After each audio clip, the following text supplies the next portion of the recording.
All right, folks, welcome to the Smoking Tire Podcast. On today's episode, Tesla is selling wraps, baby, and I'm not talking about the kind that are stuffed with Caesar salad.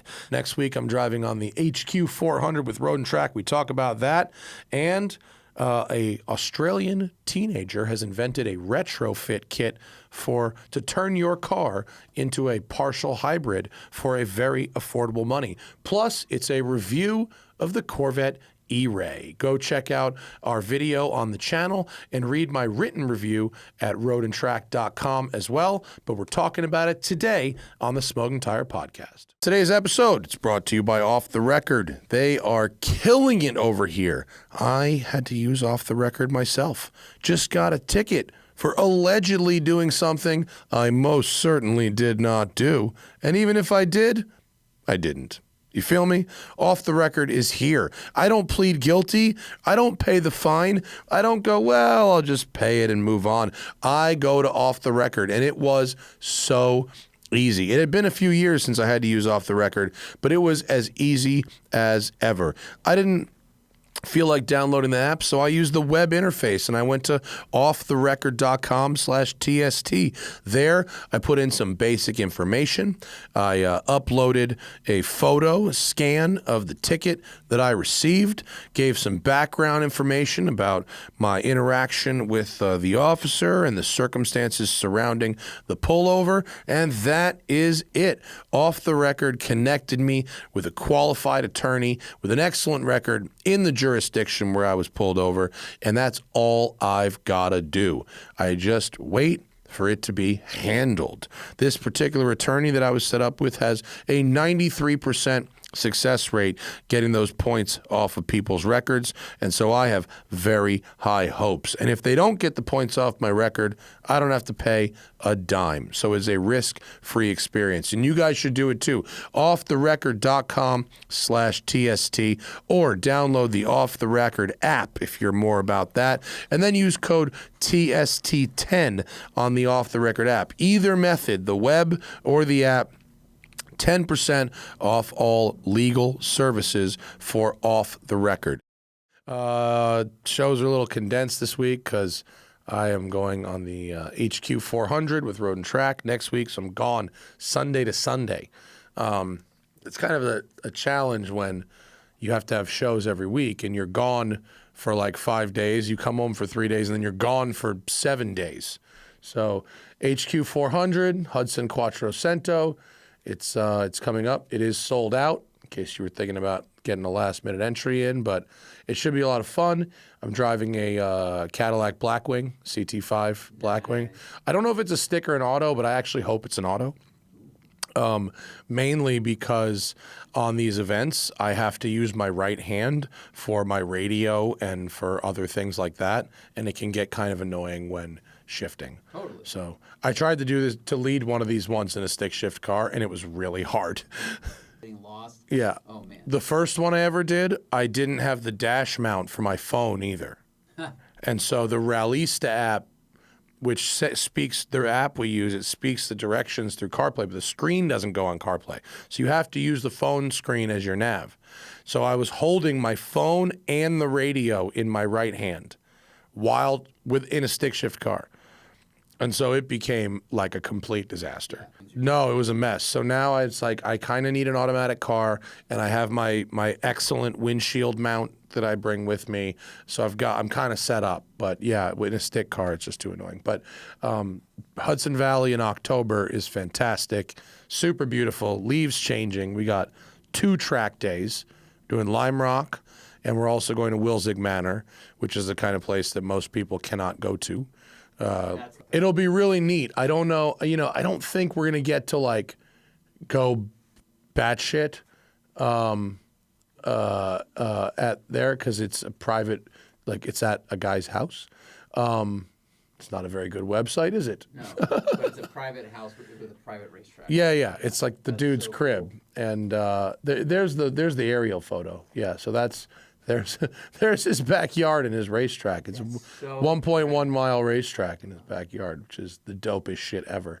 I would build a skid pad for a little bit of the old Dorifto practice. track is there. Those corners are perfect. Well, that's true, but like, Cut the grass a little bit. yeah, but look, I mean, look how nice the lawn looks. Though, it looks like Barber. I mean, he does have some apron. He's got some runoff on the places where you might want to drifto. Yeah, actually, he does. the inside light bulb corner there, and then the top, like the butt at the top, he's got some runoff there, and then the bottom of the legs there. That one on the left is a banked carousel, like the Nürburgring. Look at pull up the photo there of Alan's McLaren on the left, and it is quite aggressive. It is a literal peacock. In case you, he went all in. He's like, look, people say that I'm showing off. people say that I'm peacocking, really do it. Yeah. and yeah, that's his McLaren 765 LT. No, not 765. Excuse me.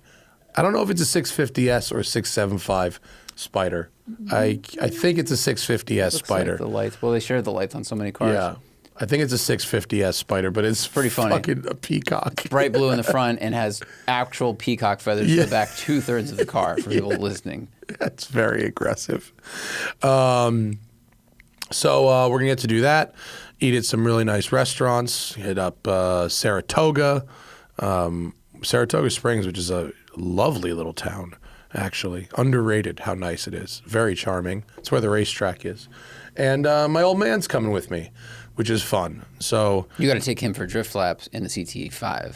yeah. Yeah. They did. They said that I can take the CT5 on track, but that they need it back with tires and brakes. So I can't totally, go ham. Okay. You do one slide and then But I that's can, it. yeah, pretty much. Some laps, one big drift. Because Lime Rock has the one big right. I mean, and then the left is like a You don't top want a second. Like they're kind of fast for. Yeah, Lime Rock's not a great place to slide. Yeah. But they do have the kart autocross up top. That's true, So that we're would gonna have work. an auto. We did it last year. It was super fun. We're having autocross competition in Skippy Miatas. So they had like rad. a pair of NC Miatas, and then all of the guests and the staff had an autocross competition, which I won. I beat Randy Lanier, and he's going to want fucking vengeance. Yeah. He might be better at moving units and getting ships full of weed from South America, and he might have been the 1986 Indy 500 Rookie of the Year. But at Miata Autocross, the fat man from the magazine fucking had him. Well, you had to turn left and right. He won Indy. That's true. Or Indy Rookie of the Year, but that was all lefts. That's a good point. If we were going 225 on mild banking, he might have. Yeah. Now, if you're racing boats away from the Coast Guard, he might win. That shit is good, Celsius. It's all right. Next time, grape, though. Let's order a case, man. Yeah. I'm telling you. The grape with a little vodka in it. A little vodka. Right, and then you're going. Then you're having an evening. Then we're podcasting. Yeah. So I'm going to be gone. So I'm attempting to do a business show with my dad while I'm up there, and a show with Larry Casilla on Monday morning. So that'll be the Smoking Tire Road Show for next week. Anyway, there's some things in the news today. Did you see that 2 Tesla delivery centers in Southern California are offering wraps as an option? Like, you know how Teslas only come in like 4 colors, Yeah. and all of them except white cost money? Yeah. So especially, I don't know about the rest of the country, but here in LA, lots of people wrap their Teslas. And in fact, I was at the PPF shop yesterday, collecting my NSX because they redid the front bumper, and he was like, "Hey, if you know anybody with an EV, we're running specials on EVs." And I was like, "Why are you running a special for EVs? Like, why do you give a shit what type of engine?" And then I thought about it more, and I was like, "Oh, because they're fucking easy." Because it's not, I bring them an 05 NSX, they don't have a pattern for that. It's all hand cut, or you show up with like a customized something, or you show up with, what was the one a GT4 RS, which is like a million small little pieces that are crazy shaped. It's like GT4 RS is like one of the hardest cars to bet. PPF Yeah. right now, because there's so many little pieces that go to it. GT3 RS is probably worse. And I was like, well, oh, why do you want to do electric cars? Like, they're really fucking easy. A lot of them are like slab-sided. They're mass-produced, so they have pre-cut kits. Fewer intakes than a GT4. Yeah, there's not a lot of intakes and wings and stuff like that. They're pretty smooth, and of course that's why they want them, because they can crank them out faster.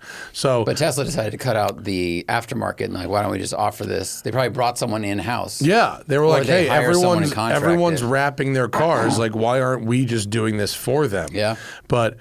At least the story on there's a story on the Drive. There's a story on Road and Track. You might as well pull up Road and Track because that's where I fucking work. Perkins wrote it. Scroll down a little more. There it is. Tesla. But there's the word on the street right now is that there'll be $7,500 to $8,000, which is a ton of money.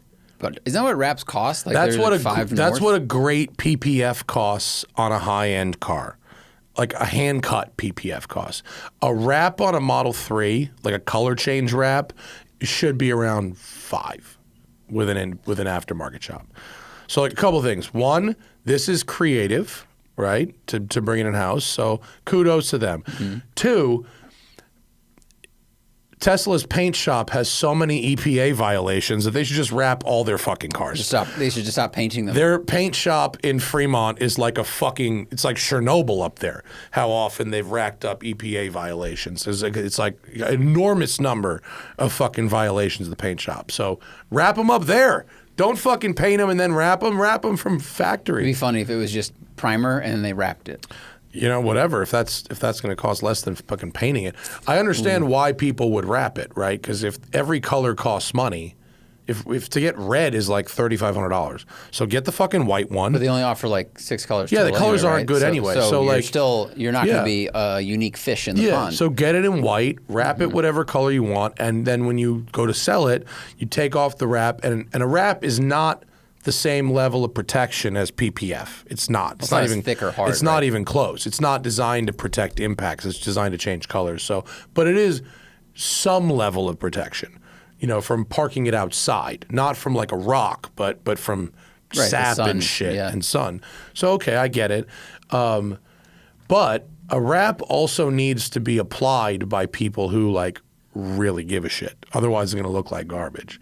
And so like, this is a company known for like not building things well. So like, let's hope they've at least got technicians, you know, on site that are going to do a good job of this.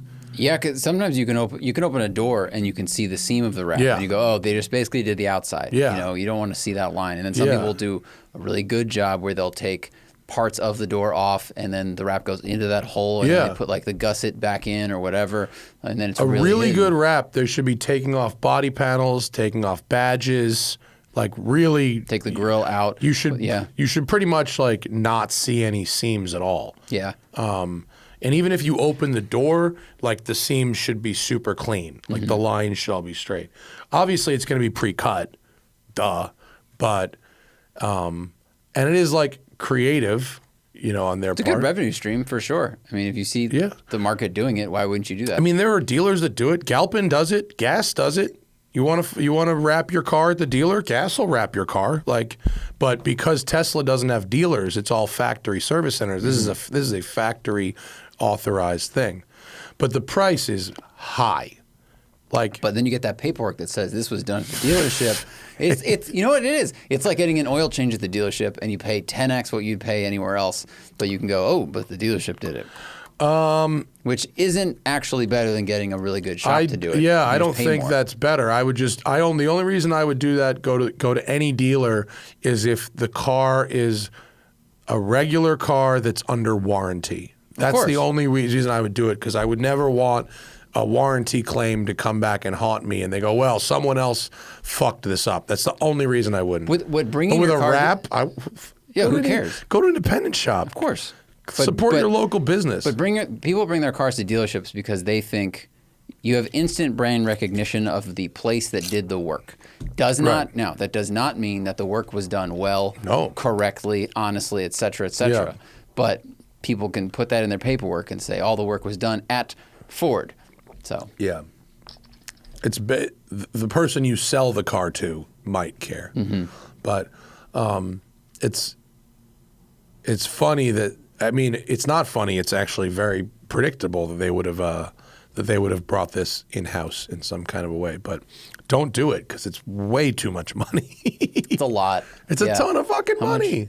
I wonder how much a Model 3 wrap is from. You think it's $5,000? Is that what these guys used to? Yeah, do? yeah. What did they do it for? The shop that I use would have done it for $5,000 for like any color. A huge difference. It's a huge difference. That's almost half. Yeah, Half price. Yeah, 7,500, 75. That number is what Larry Casilla charged me to do hand cut PPF on my Spider himself. Like that's how much that is. Wow. Yeah. But anyway, it's all happening. I also read a story that someone sent me that a kid in Australia has developed an affordable retrofit EV kit that's not necessarily for classic cars. It's really designed to hybridize sort of older cars where someone doesn't want to pay like $30,000 to convert a car to EV. This is like a $3,000 kit that puts motors on the rear axle, an electric motor, and puts, there it is, and puts a small battery pack in the spare tire well and wires it into the OBD port throttle controller, and it's a standalone.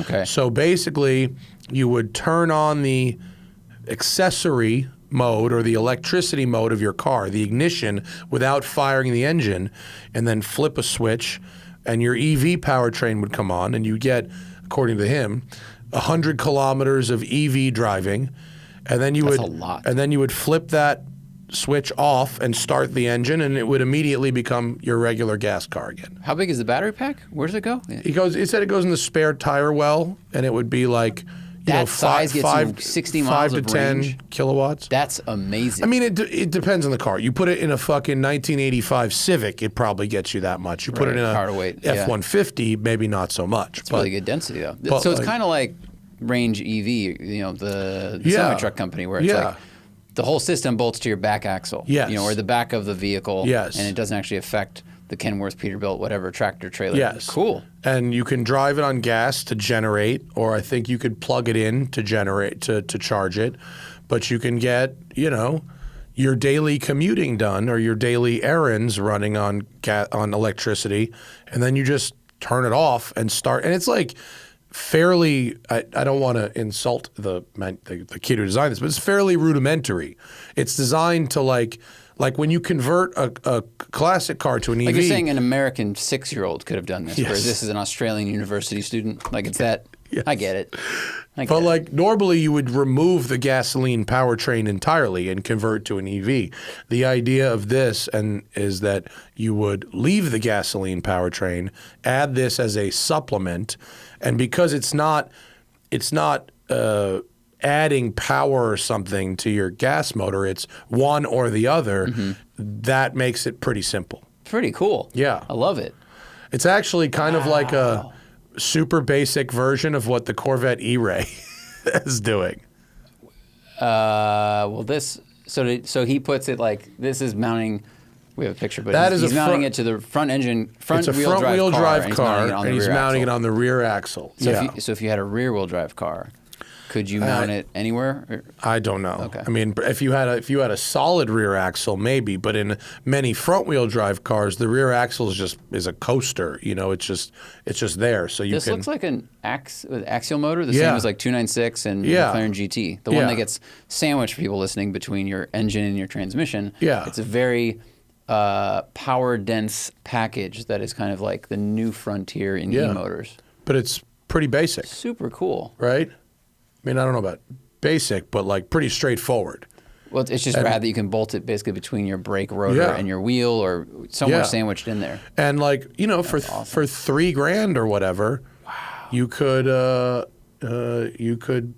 make a car, pretty amazingly efficient. And if you could turn a Corolla basically into a Volt, Yeah. I mean, that would be pretty awesome. That's fantastic. For Yeah. $3,000, and you over time you have to do the math, like how much you're saving in fuel.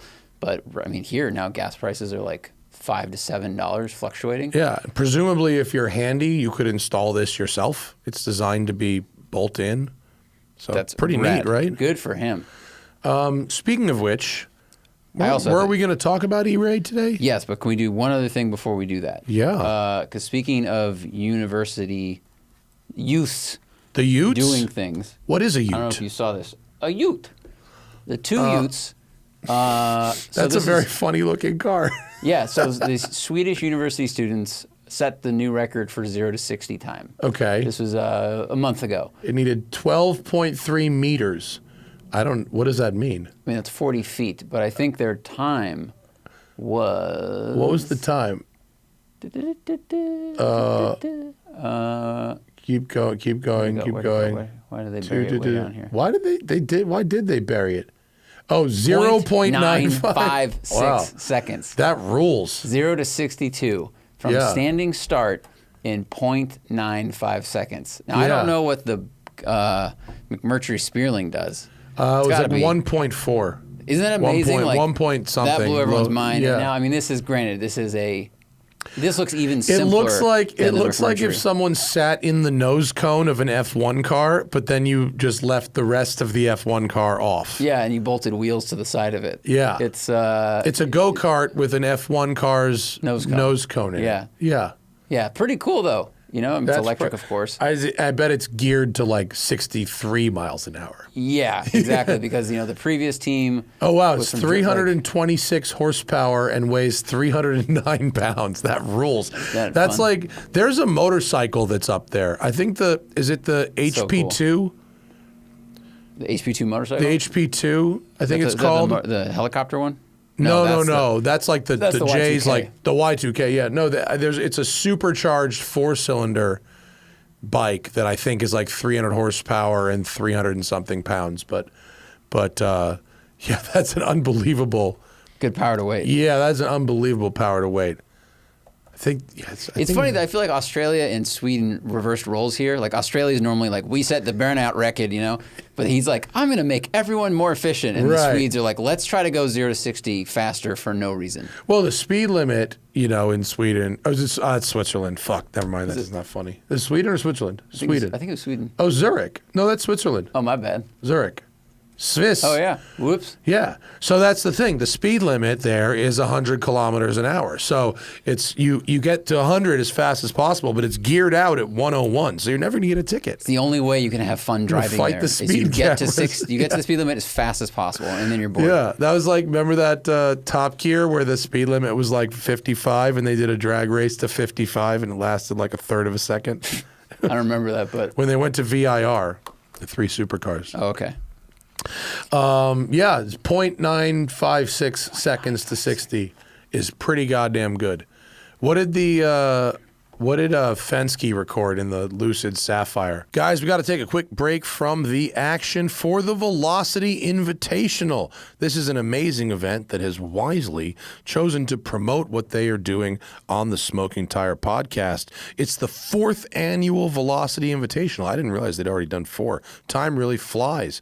They're going to be up at Sonoma Raceway November 10th to 12th for 3 days of incredible on-track action in the heart of wine country.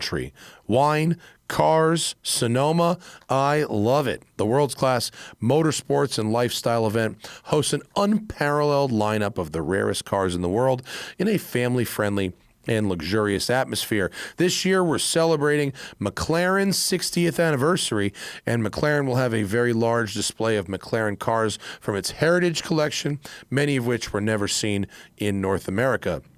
McLaren F1 driver Lando Norris, as well as Arrow McLaren IndyCar Series driver Pato O'Ward, Alexander Rossi, and Tony Kanaan will be joining the festivities.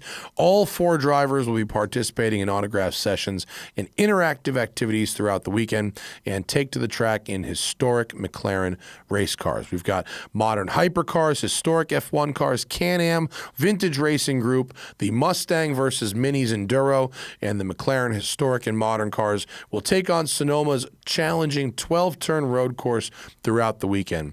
In addition to the great on-track action, attendees 21 and over will enjoy some of the area's finest food and wine in the Taylor Farms Sip and Savor Pavilion. There are a variety of ticket packages and single-day event passes available. You can head over to velocityinvitational.com to check them out. That's velocityinvitational.com. Sonoma Raceway, November 10th to 12th. It is going to be awesome.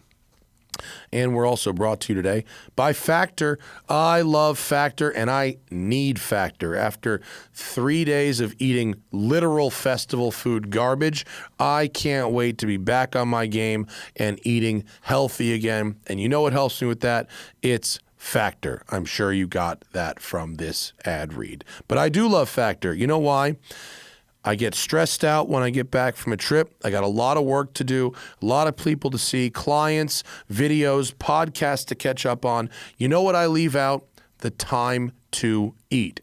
Eating healthy, eating right, especially when you're busy at work, it takes time. You can't, it's not like fast food, right? You can't just, you got to plan a little more for healthy eating, except with Factor. They send the box of food, right? I choose my kits, right? They got the high protein stuff, the low carb stuff, stuff like cranberry pecan chicken, apple Dijon pork chops. It's ready in just 2 minutes in the microwave, and I am good to go. I'm having a healthy meal, not dedicating a lot of time, right? I can keep my energy up throughout the day because it's effortless, wholesome meal that I'm just eating on my time, and I don't need a whole lot of planning to do it. The food is just there in the fridge. If you're looking for calorie-conscious options, they've got the dietitian-approved Calorie Smart meals with around or less than 550 calories per serving. If you need an extra boost to support your wellness goals and feel your best, try the Protein Plus meals with 30 grams of protein or more per serving. This October, get yourself some Factor and enjoy eating well without the hassle. Just choose your meals and enjoy fresh, flavor-packed meals delivered directly to your door, ready in 2 minutes, no prep, no mess, super easy. Head to factormeals.com/tire50. You got that? Factormeals.com/tire50, and then use code TIRE50 to get 50% off. That's code TIRE50 at factormeals.com/tire50 to get 50% off. And now back to the show. I know Well, I think it was 0 to 60 in the ones? Was it 1.8? I think he might have gotten in the ones.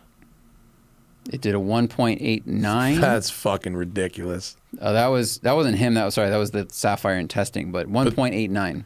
I mean, that car's 5,000 pounds. That's fucking crazy, Yeah, dude. that's really impressive. Like torque and traction management. Yeah. It's incredible. Why weren't we invited to the Sapphire launch at Sonoma? Good question.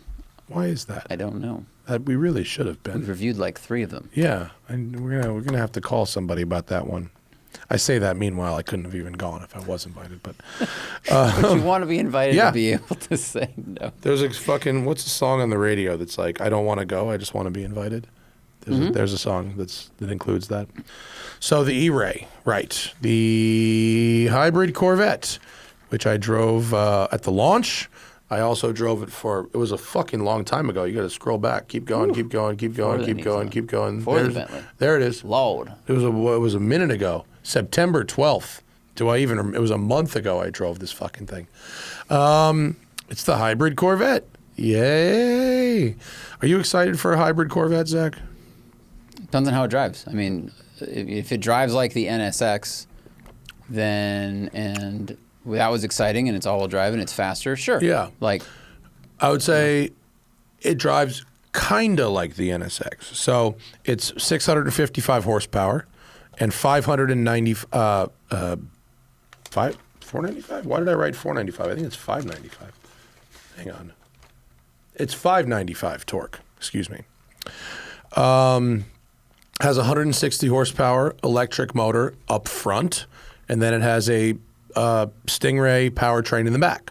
Okay, so the Corvette is always about sort of democratizing what the Europeans are doing, and in this case, the NSX, the Japanese. And so they do that by simplifying certain things and cutting certain things where they can.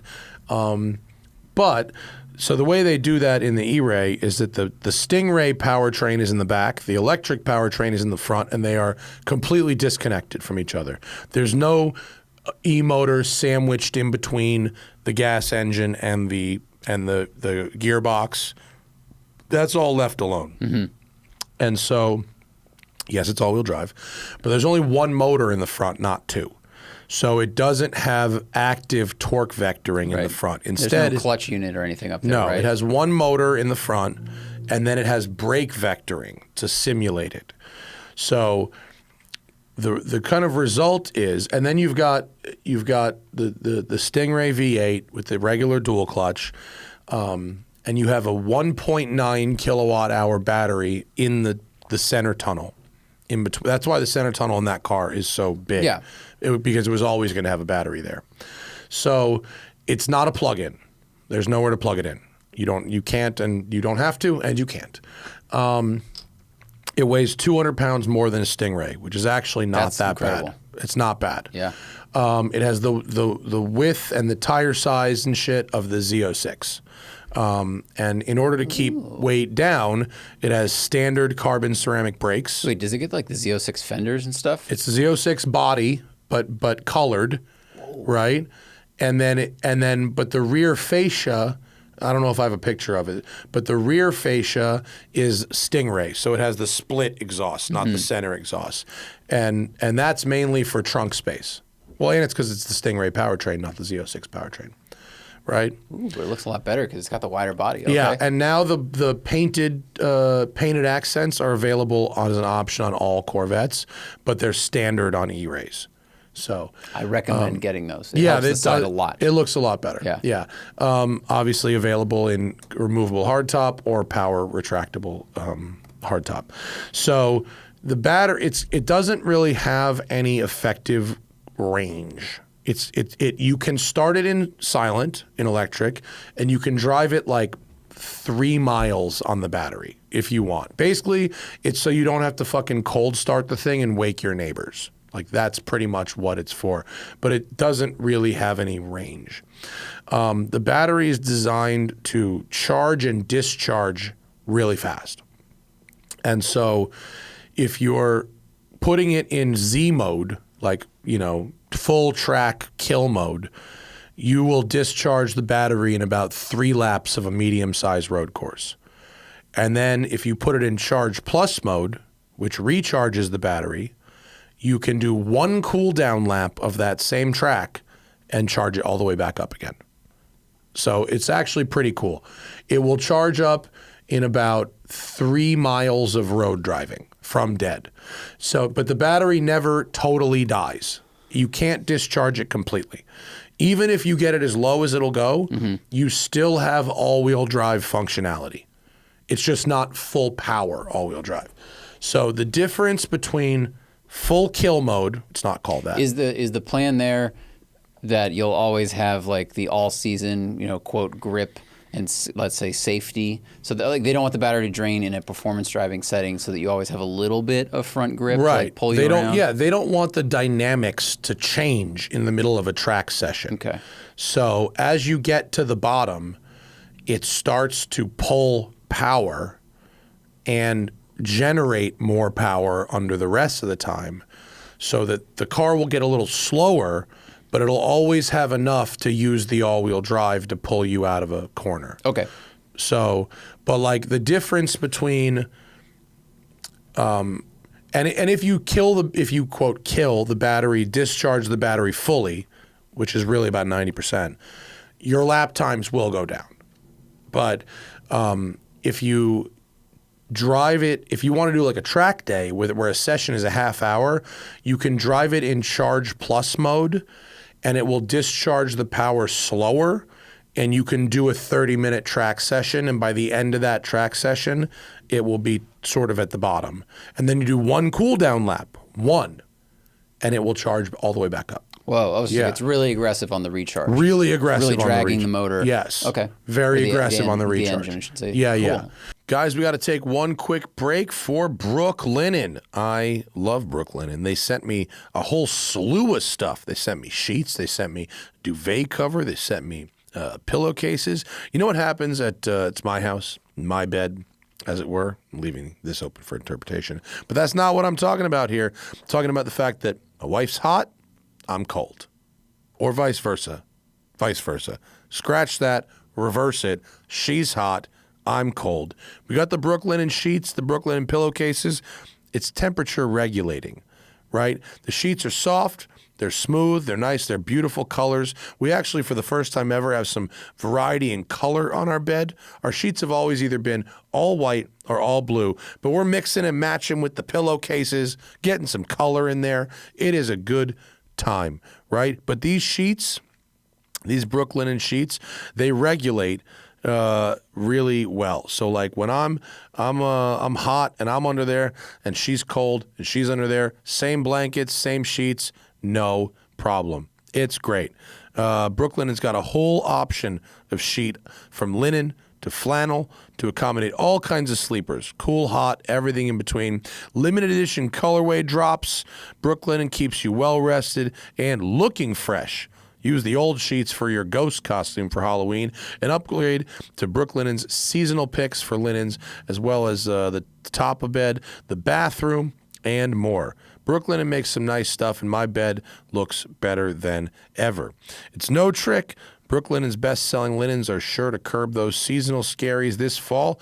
Visit in-store or online at brooklinen.com. brooklinen.com. Use code TIRE for $20 off your order of $100 or more. That's brooklinen.com. Code TIRE, $20 off your order at brooklinen.com.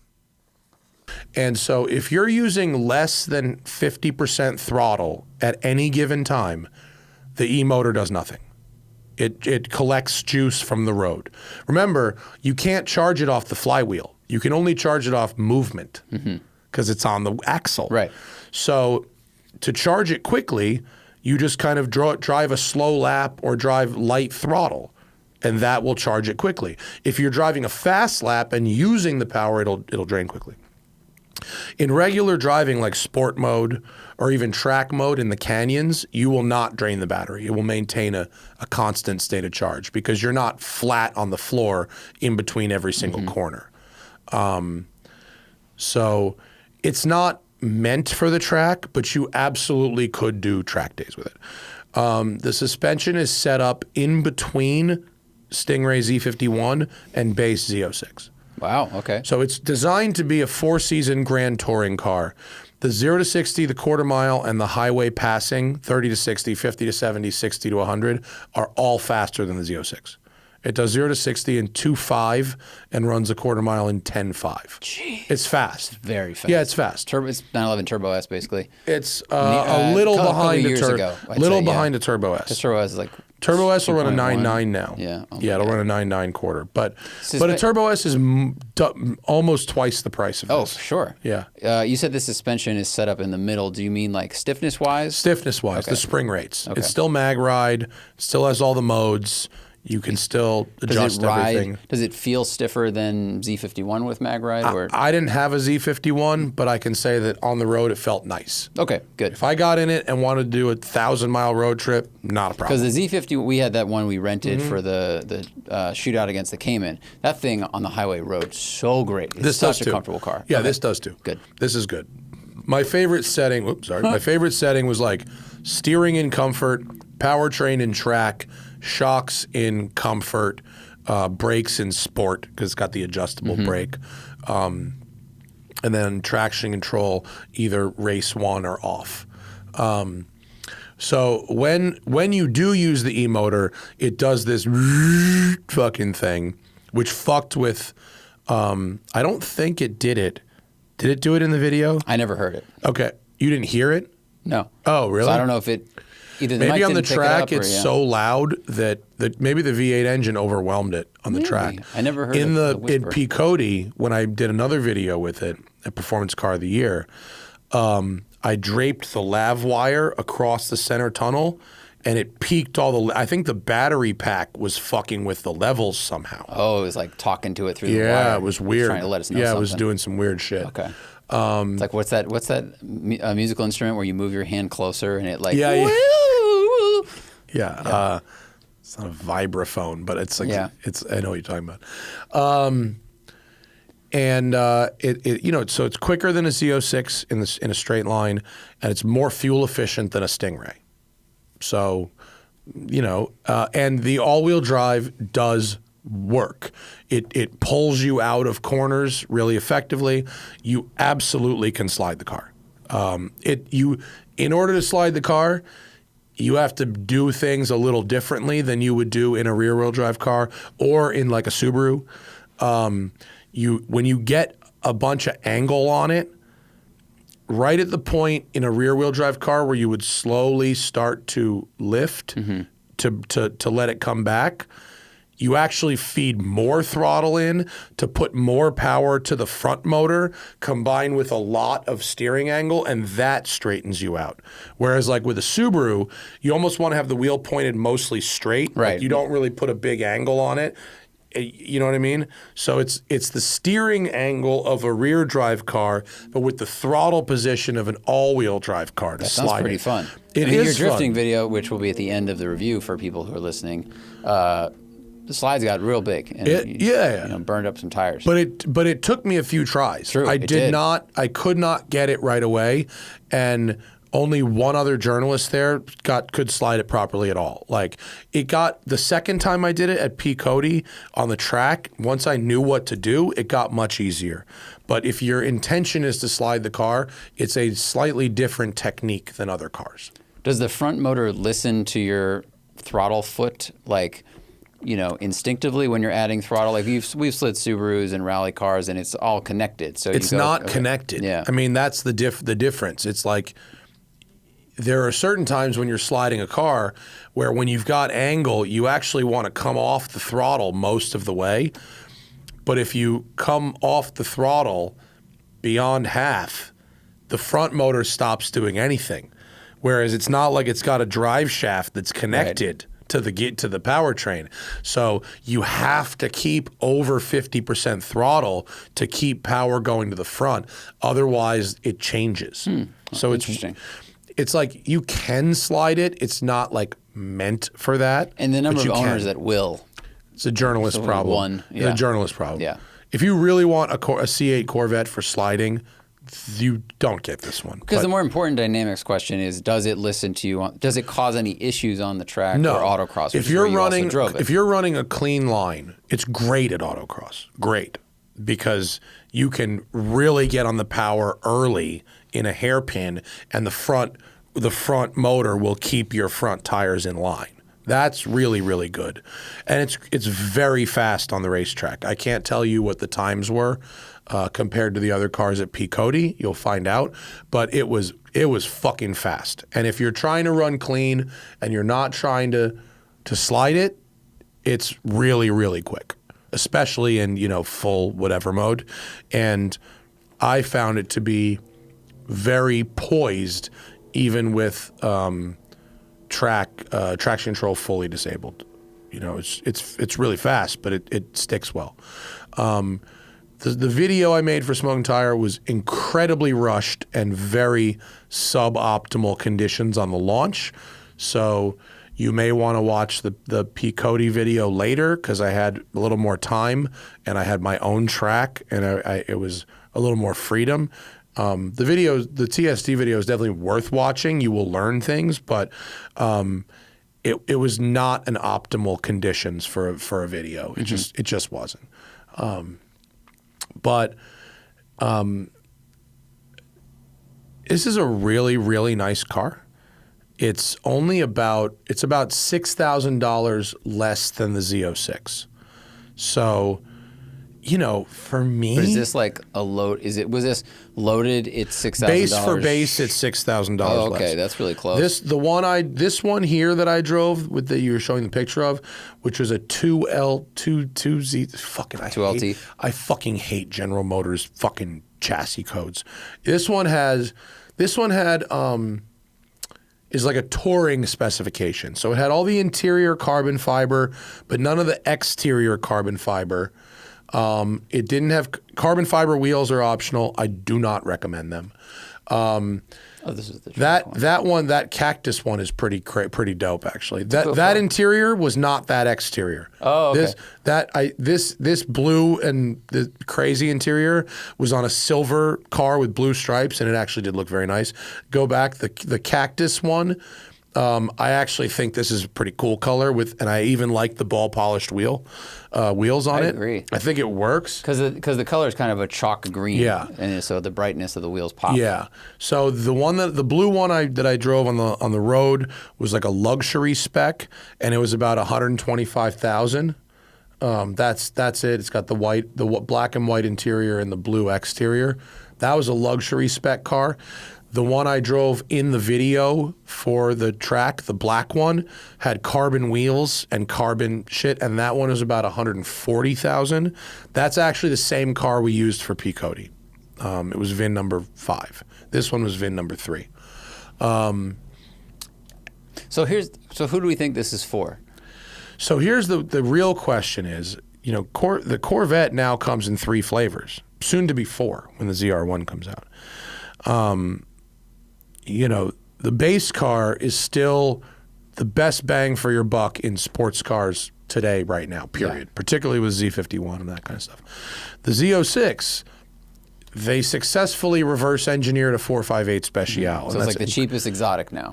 Yeah, pretty much. It feels and sounds like an exotic. Yeah, but it also is really wonderful to drive and so fast. It'll be interesting to see what Corvette buyers want a hybrid. Because to get a 296 or an Artura, you have to take the hybrid.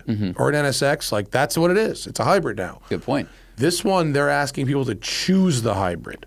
And it's not a plug-in. And also not a plug-in. You don't really have range, like EV range, which is it's a weird thing. You know why? Because they're not selling it in fucking Europe. They're not trying to pass the London congestion tax. They don't give a shit. That's true, but I mean, even here, I like it if a hybrid has some range. Like even the Ferrari 296 is like 8 miles, 12 miles.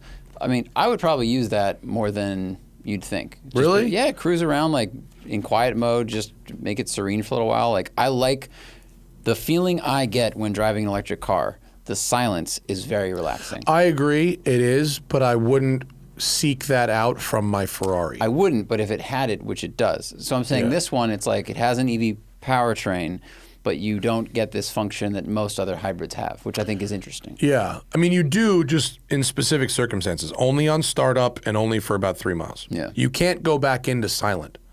You can only do it from startup. Okay. So it's like... The London cars you can charge on the way to London. Yeah, no. If you want to put it in silent, you have to turn the car off and then do a different startup procedure for silent. It's only one extra button. It's not like it's annoying, but like you can't be driving and then cut off the engine. I wonder if this will grab buyers the same way Quattro did for all the 90s. And a lot of cars now do too. They say we have all-wheel drive. And people buy that thinking, that's all I need for the winter. Sure. I don't need winter tires. The Corvette people said that with this car, there's no more excuses to not drive your Corvette all year. And I think that's okay. They heard people making excuses. Well, it doesn't have all-wheel drive.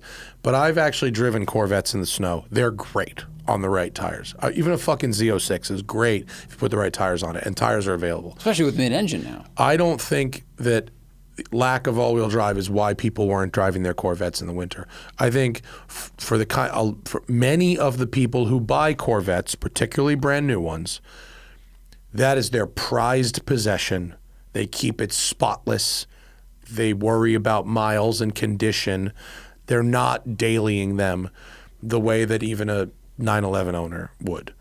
And it's just a cultural thing. And it's like, you know, a lot of people who buy a Corvette, they stretch. That's the nicest thing they own. And they keep it, they wax it, and they go to Cars and Coffee, and they drive it on nice days, but never in the rain, never in the snow.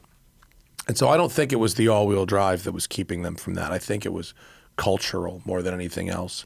But, if this makes people, if maybe I'm wrong. I don't know. Well, what it is, though, it's also... Switcher cast quit unexpectedly? No, just on the laptop. Oh, okay. Sorry. But what it is now the fastest Corvette. Sure. It's the dragster. It's the dragster. So maybe that will draw more people just having the performance. Yeah, and I asked the Corvette team, I said, what happens if people start modding these? I said, because the electric system is separate from the gas engine. I said, what would happen if you did heads and cam in the gas engine? Would that start messing Or stuff if you, up? turbocharge. Yeah. Yeah. Or put a blower on it, you know, and he's like, well, Miss Emilio, she's listening. Well, he said, there's torque sensors, and he said, he's like, honestly, off the record, like, I'm sure somebody will figure it out, but like, this probably isn't the one you want to be modding. Like, it's very complicated in there. So, but having said that, if I wanted a Corvette, you don't give up any room in the trunk, in the front or the rear. You don't give up any room in the passenger compartment. You do have high 20s fuel economy on the highway. If you want a touring car and you have that better looking wider bodywork, you've got ceramic brakes. I would get this one as a convertible.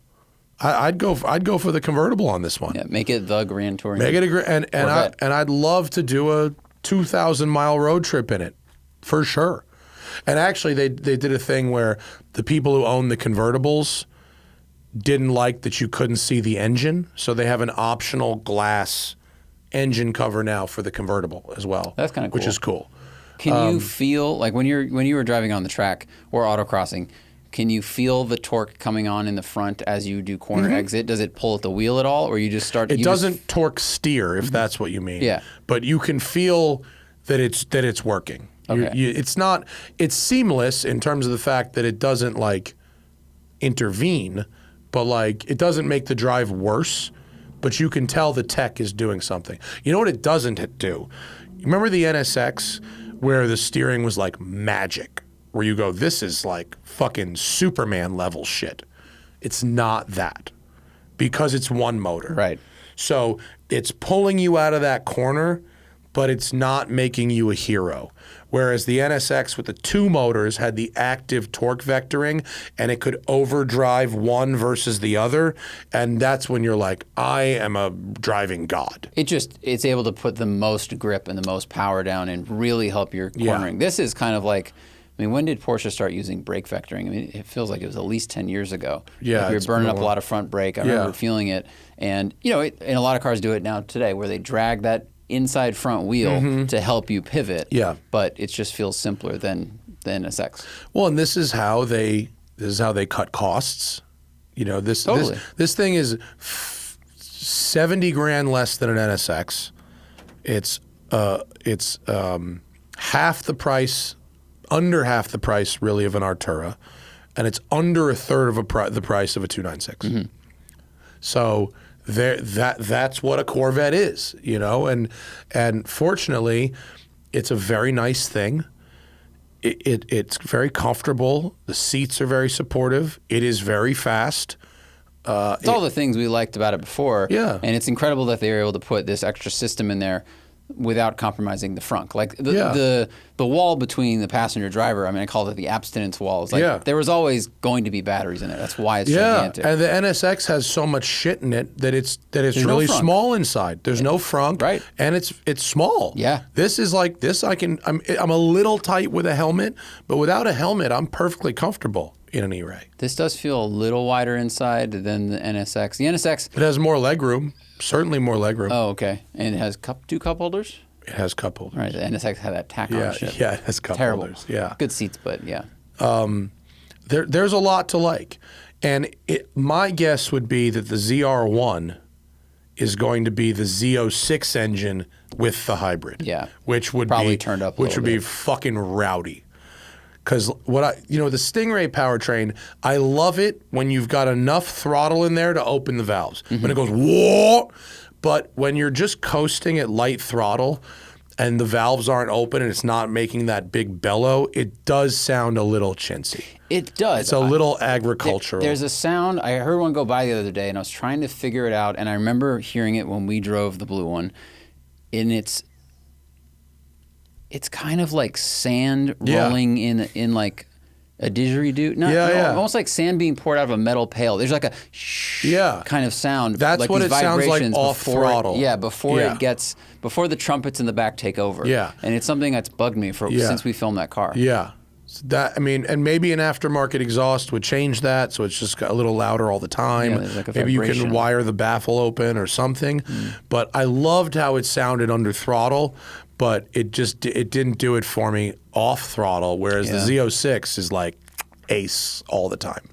So it's not what I would spend my $140,000 on personally, but I think it is a successful product that will find an audience.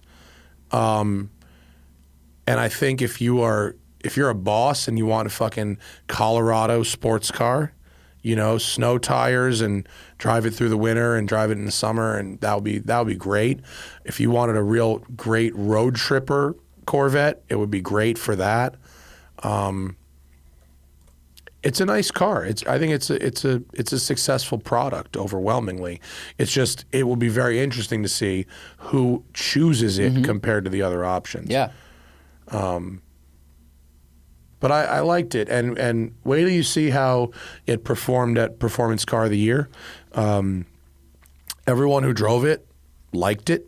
There weren't a lot of real complaints about it. There were some definitely some valid criticism here and there, but it put up a pretty strong number on the lap board, and both Jethro and I really liked it.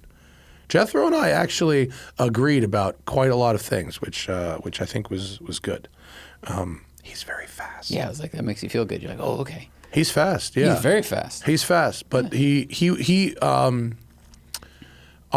on the PDR in the E-Ray, he had me by about a half a second in the E-Ray. So I think if it was like a race car, that gap would widen. But in a fast He's street car. car, He's going to do the Nürburgring 24 this year with like BMW's team. He's fast. Unfortunately, I think he might have crashed. Which he publicized. I'm not blowing up the spot. And that is a really difficult race. Like, I'm not throwing any shade his way. Yeah, that's terrible. like that happens. Yeah. I think I can say this. I don't think it gives anything away. I don't want to say he did it. Something happened to him at P. Cody with the E-Ray, which is that he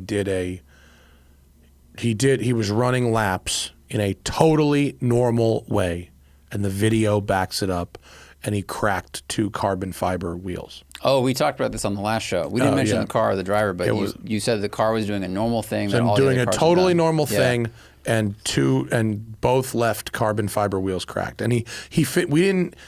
It's not like they blew out. Like, he brought the car back in, and then we were like, "Whoa, look at that!" Like, he kept driving for like 3 or 4 laps after that. And then when he pulled in, did it lose air and was like, no, they were they were holding see air. But yeah, no, there was massive cracks. The wheels were done. Wow. But it was holding air. Like, well, it's like when you were driving the Nissan, the 400 a year ago, and you hit a curbing and like bent an A-arm, and it's like, this is not my fault. This is the car's fault. Like, this happened to me. Yes. It wasn't like, and I had the video to back that up too. Yeah.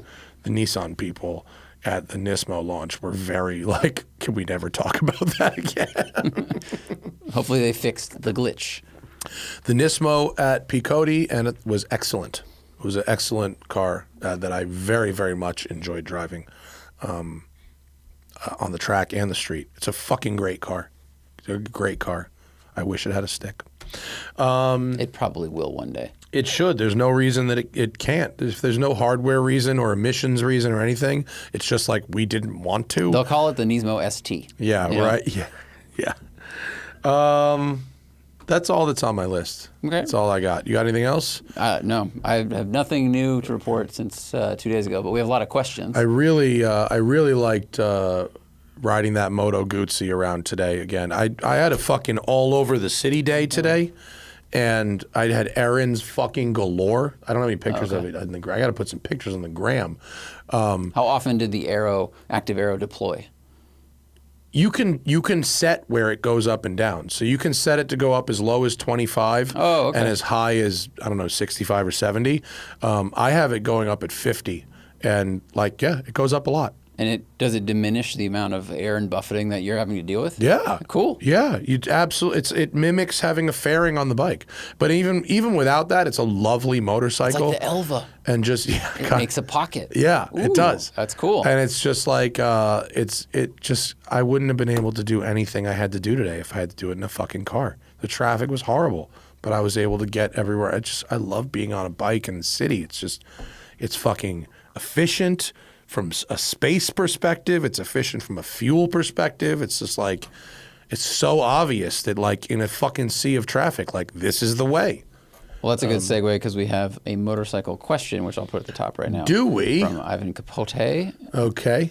Ivan Capote patron. says, I tried a motorcycle and almost got rear-ended twice. Yeesh. By the way, that's why lane splitting is legal in California, because lane splitting, you are less likely to be rear-ended by a car. People see lane splitting and they think that looks sketchy because they think you're going to get hit on the side by a car. But actually, the data says that most car-on motorcycle accidents are rear-end collisions at stoplights and things like that. And so if you are able to move through traffic to the front of the line, you will have a protection layer of cars behind you and you're much, much safer. So I'm sorry that happened. And I'm not surprised because Miami has some real dog shit drivers. Which cities do you think are not good if you ride a motorcycle? Probably Boston. Boston. Cobblestones. Boston and Philly come to mind. You need like a YZF something to go around there.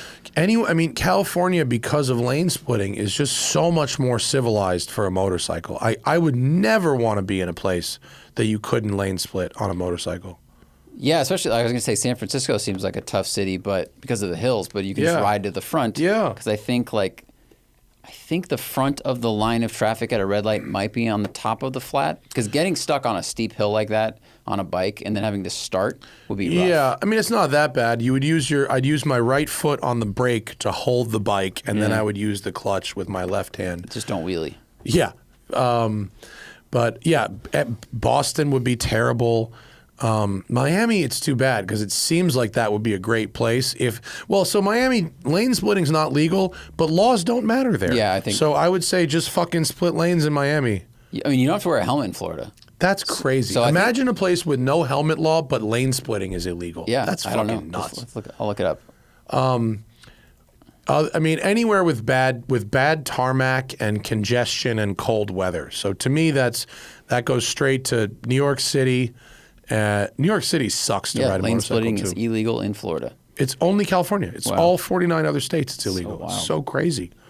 Of all this dumb, in California there's a lot of dumb shit, but that is an obvious one. That's a pure follow the data move. Musto used to commute to work in the winter in New York on a motorcycle. He had a plug-in heated suit. That's fucking shitty. That's crazy to me. You're like a pizza. You're the pizza.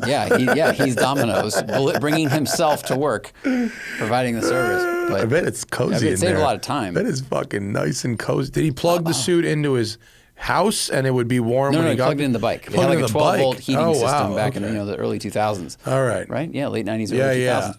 And I wonder if that was what you would do, or if you plugged it into your house and it would charge a battery. Put it in the microwave about a minute and a half. Put a wet paper towel in there and steam it, and then get to work quickly. That would be fucking. I've never ridden in a warm suit like that, but I bet it would be nice. Yeah. I love the heated seat and heated hand grips. That's fucking money.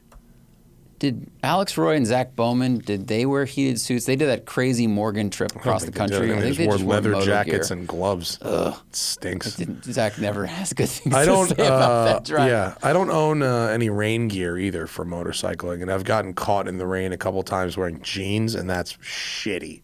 Yeah. Real shitty. It's a sponge. So cold. Yeah. Cotton is like, that's what a towel is made out of. Oh, that ride, when I had to ride back from Monrovia, which local knowledge, it was probably Hour? 45 miles. And it had gotten down to like the high 30s. And I had the warmest things I owned, which is just my winter jacket and my winter gloves, but I still just jeans on my legs, fucking freezing.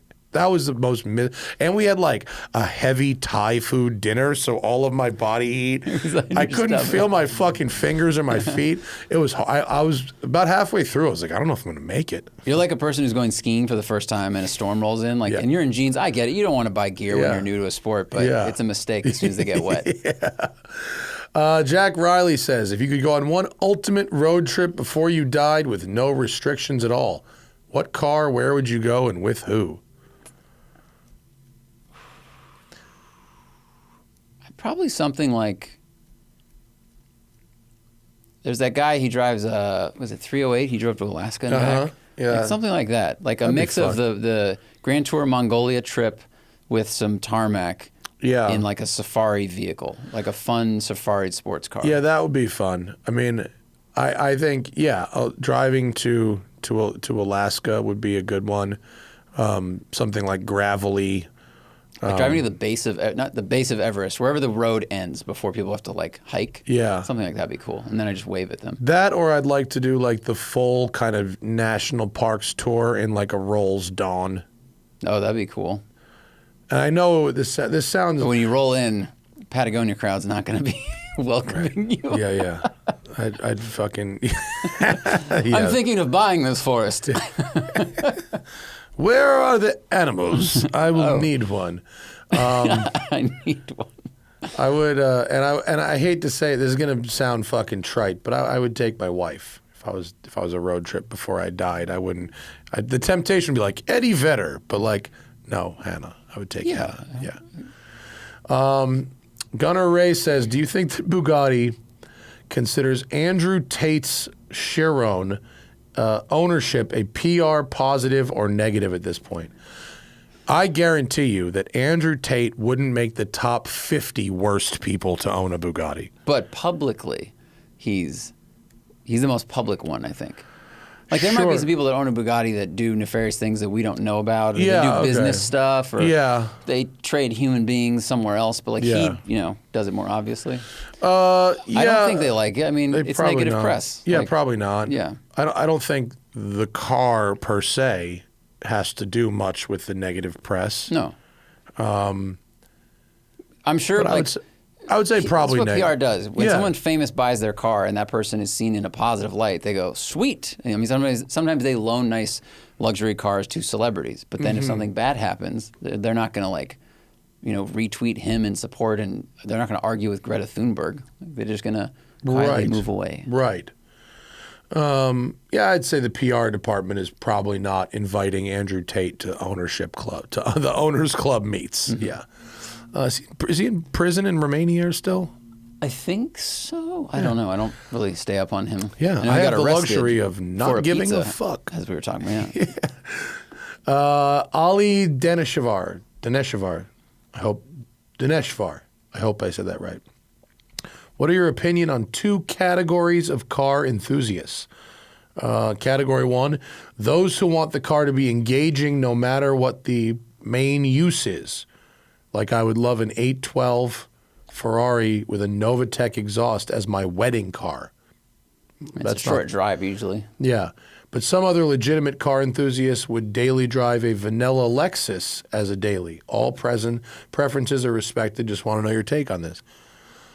I mean, I want people to be happy with their car. So if you're the kind of person who wants an engaging car as a daily, I think you should buy an engaging car as a daily. And if you're the kind of person who wants an engaging car sometimes and a boring car at other times, I think you should do that. Yeah.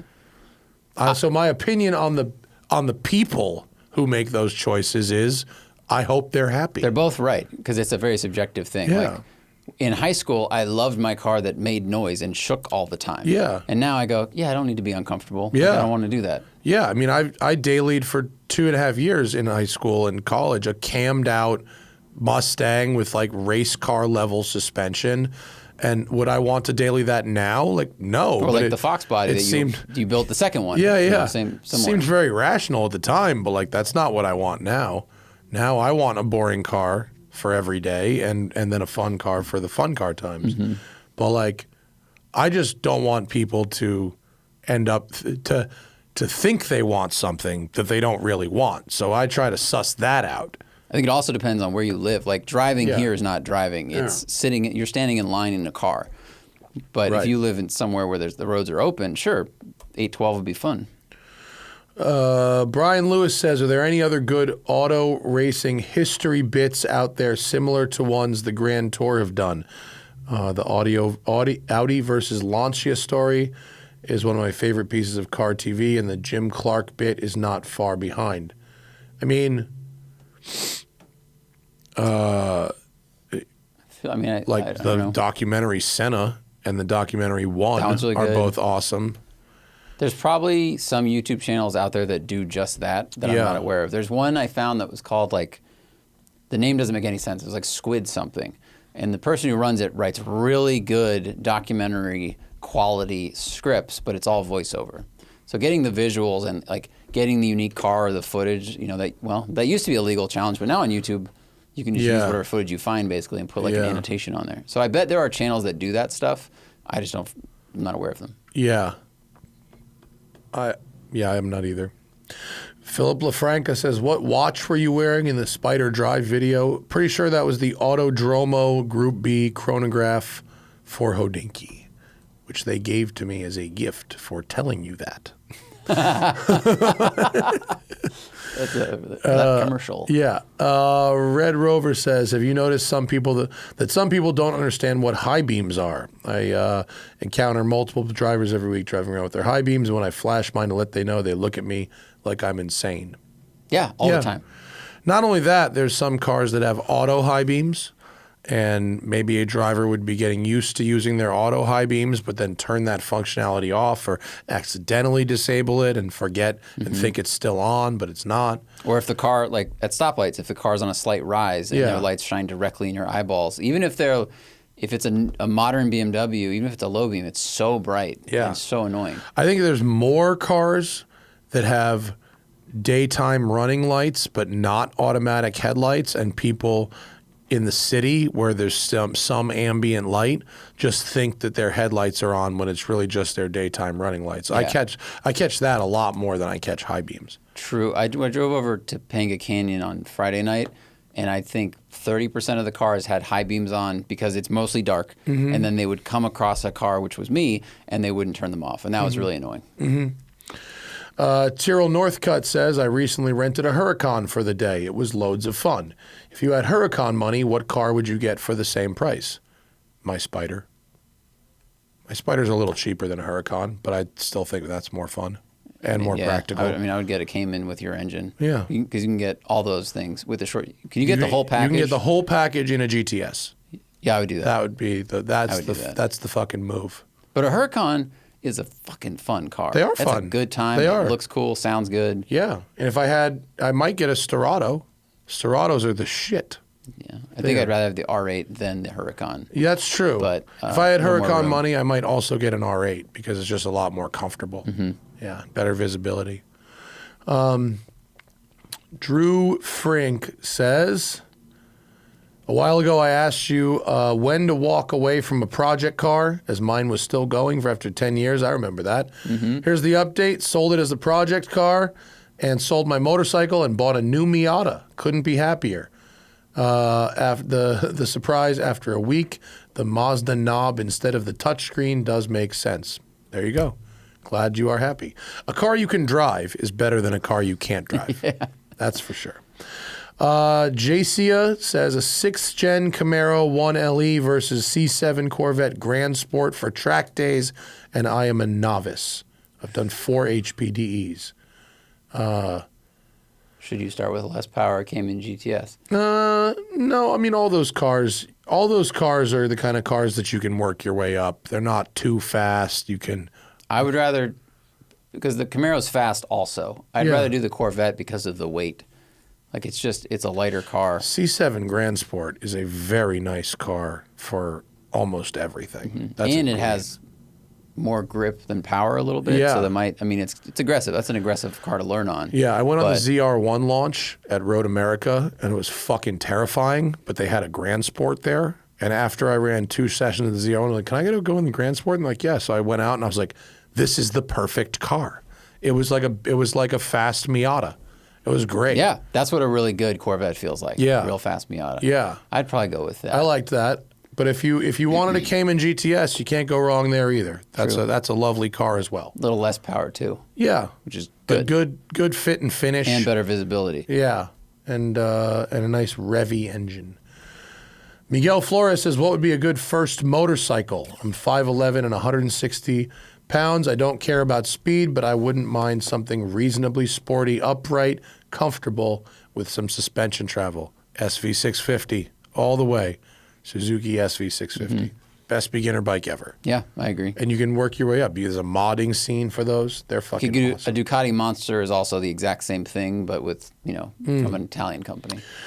Scooter says, according to J.D. Power, Porsche has traditionally been top ranked in their dependability study, but sharply declined since 2021 and is now listed as below average. What is the cause for this?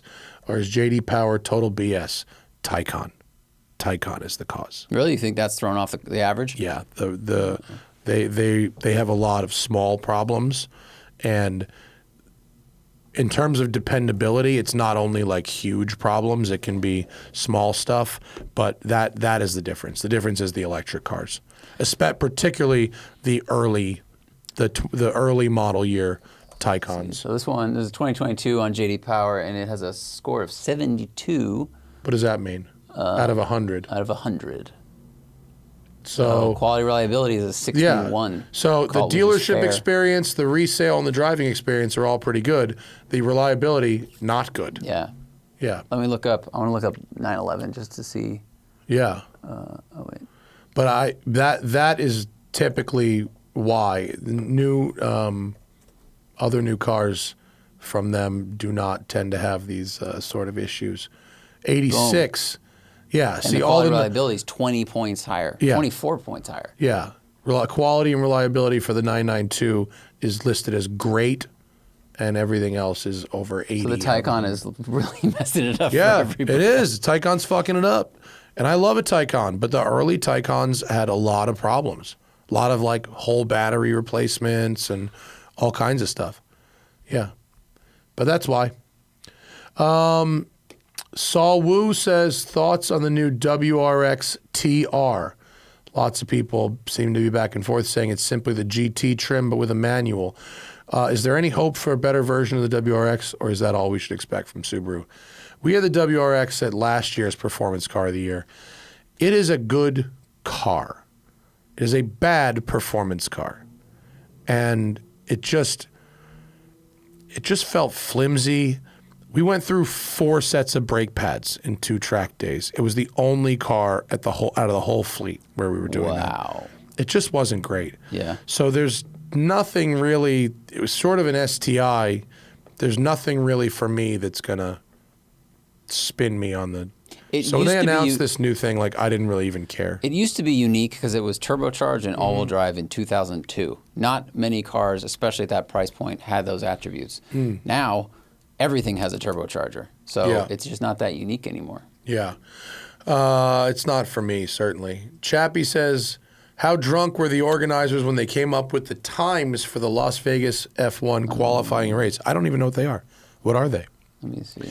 I will say while you're looking that I got an invite from Aston Martin to run a few laps of the Vegas F1 circuit in November. Cool. In a DBX 707. Okay.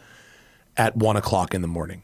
Okay. They will literally. That's the lap time. They're like, we could get you out at 1 a.m. I was like, are you for real? Like, that's what you want me to do? Is this right?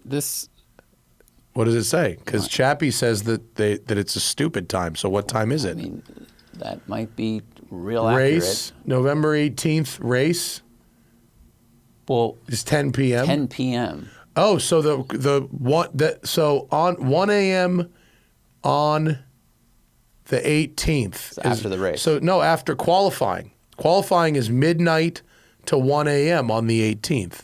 Oh, right. So practice on November 16th is 8:30 to 9:30 p.m. And then practice on the 17th starts at midnight. Wait, is it? Wait, Right? how is that right? Qualifying? Oh, qualifying is okay. Qualifying's at midnight. Qualifying's at midnight on race the is at 10 18th, but the p.m. race is 10 p.m. that same day. The same day. So it's 21 hours later is the race. I think there's probably a couple reasons for this. One,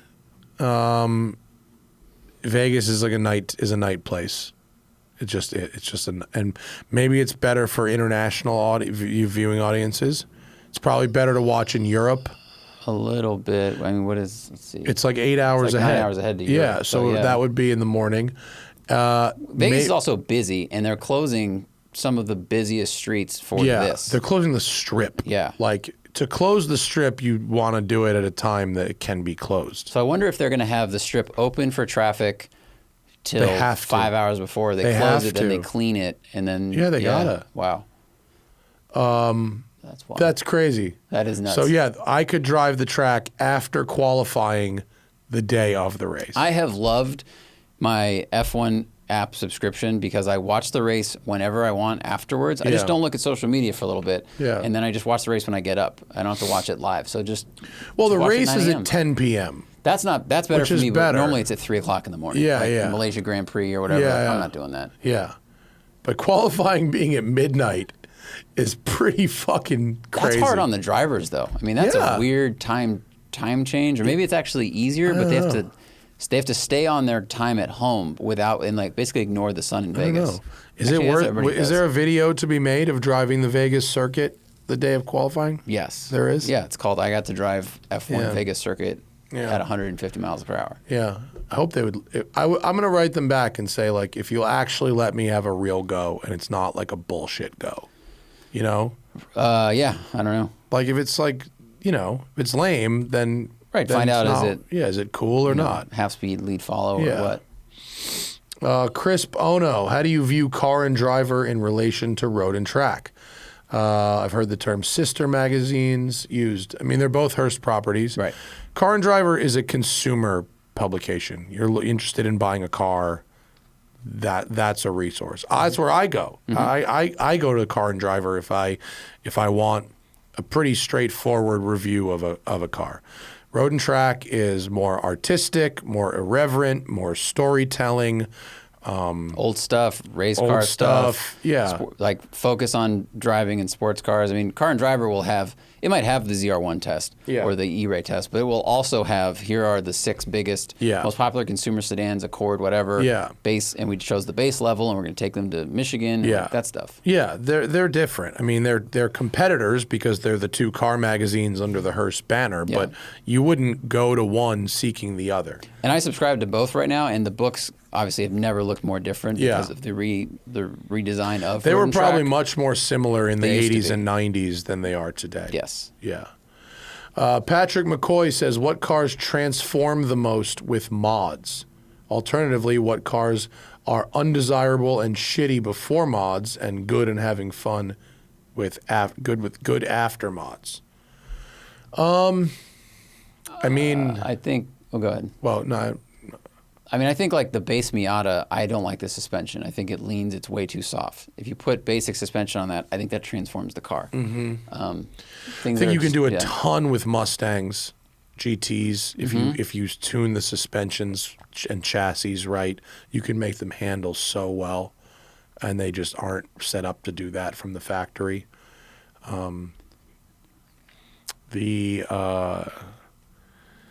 Transform the most with mods. Evos. I mean, a stock Evo is not particularly exciting, but one with the right combination of bolt-ons is pretty spectacular. Same with STIs. Same with Skylines and STIs. Things that basically were really restricted, like from that era when they had restricted the turbo systems, they wake up a lot and change a lot. They're kind of unremarkable before that.